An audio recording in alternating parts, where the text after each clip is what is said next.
Nicholas coming so early really was unexpected, and nothing really could have prepared us for that. And at the time, we didn't have time to get ready.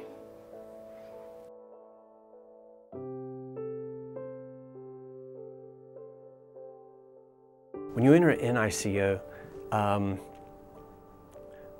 one of the first things that you notice is the amount of tubes and wires and hooked up to these children. And then to see your own child with it, it was tough to see that at first hand.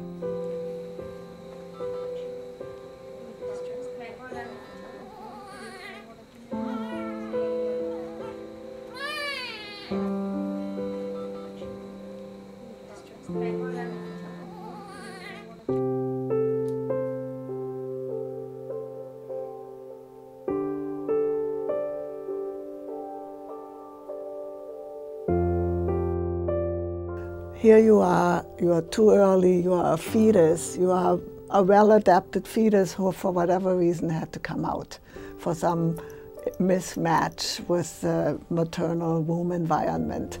You know, something didn't work right. So here he is.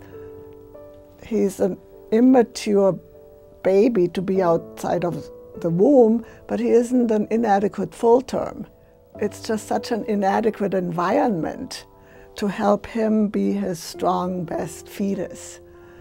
And the best NICU is so primitive compared to the well-functioning womb, which is always, to me, like the most humbling experience. So I developed a catalog to just stand there and read the language of the baby. What's the vocabulary?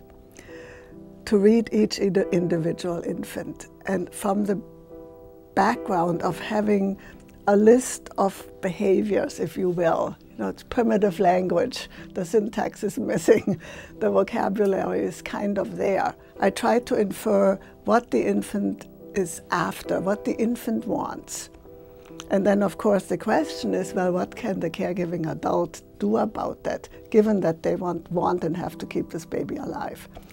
Standing there day in, day out, and in the evening and at night, and observing this and the other baby. Finally, some nurses got interested, and the first nurse was Gretchen Lahan. And she said, "What are you doing? You're here every night. What are you looking at?"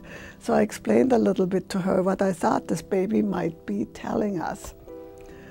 And she said, "Oh, you mean he wants his hands free? We can do that." And I said, "But he'll pull the tube out. The doctors told me he'll pull the tube out." And she said, "If he's calm, you think he's calmer, he won't pull the tube out." And so she had courage. She and another nurse, Pat Linton, had great courage. And they started to put these babies on their sides and get their hands tucked up and support their legs into flexion, and the babies were much more restful and breathed much more easily.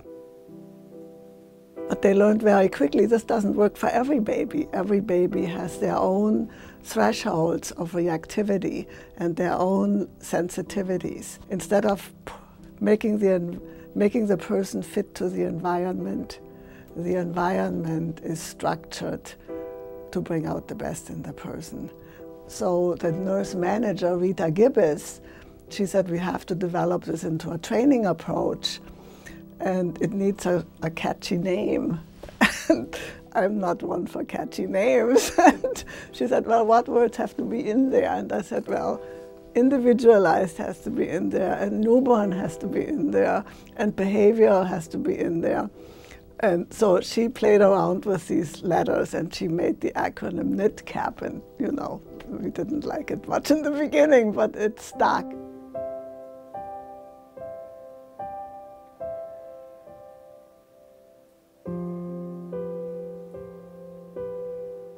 Clinical observations and rigorously performed research studies documented that this approach makes a difference. These children who were cared for with the NIDCAP approach showed improved outcomes. They showed improved outcomes in their medical stability. These children gained weight faster. They moved from assisted breathing to breathing on their own faster. They moved to breast and bottle feeding sooner. They were discharged to home sooner. There are also improved outcomes in terms of their development and their behavior and their brain organizations. Premature infants who have been through the NIDCAP program have EEGs that are more mature and put together, and their MRIs show better connectivity between regions. So it cuts down on medical disasters, it improves the financial situation. You're not in the hospital that long.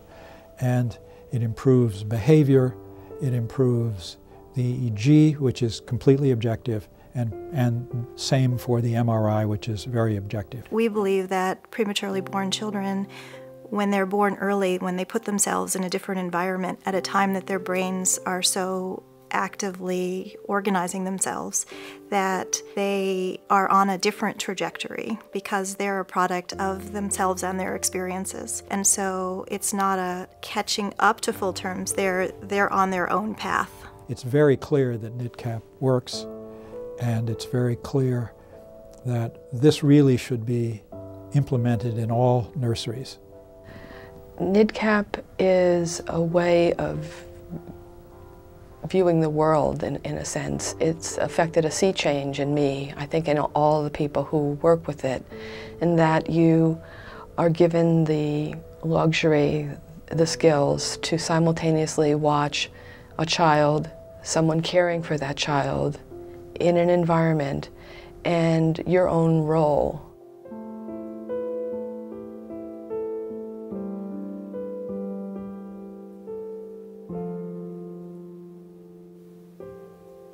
There was just this aha moment when I said, you know, now I get it. I get what he's trying to tell me. When he's hungry and he's struggling too much, I need to back off whatever my plan was for that feeding and figure out what his plan is, you know, what his capacity was, what his capability was.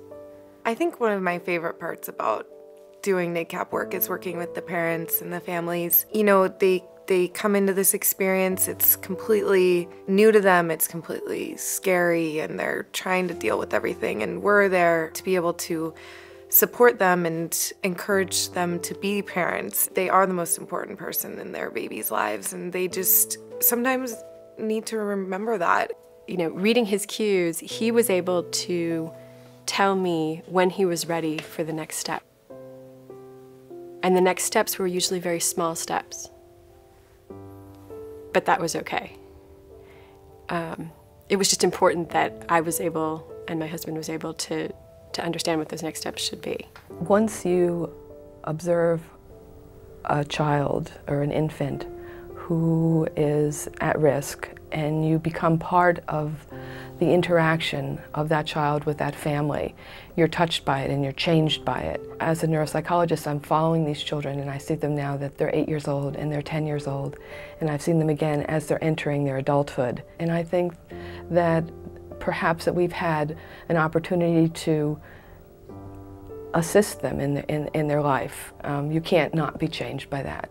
As a master NICCAP trainer, I inform people about the big picture, that we are going to educate the financial officers in the hospital. We need to talk to administration. They need to have buy-in to the changes and the cultural change that's going to take place in their hospital. Initially, when we brought NIDCAP into the unit, the nurses thought, wow, this is going to take so much time, and reading the baby's cues and working with the families, it was going to actually detract from their job. And actually we found out that that's not true, and that actually they have more time to spend with the families and getting to know the baby, knowing the baby's cues, and how to best assist this baby to get through this process and grow. As a neonatologist, we're focusing on the medical problems that the baby has. And it's easy to get focused on those, and it is so helpful to be able to look at the whole baby as a person, because that is the reason that people have children, is to have a person at the end. That's the point. The opportunity to bring the NIDCAP training program here to UCSF was critical to our overall mission of improving neurodevelopmental care in newborn infants. It's, we feel, the future direction of neonatology in general, and the NIDCAP program and developmental care are a critical piece to achieve that goal. The collaboration happens as the nurses are working with the families and learning about their baby.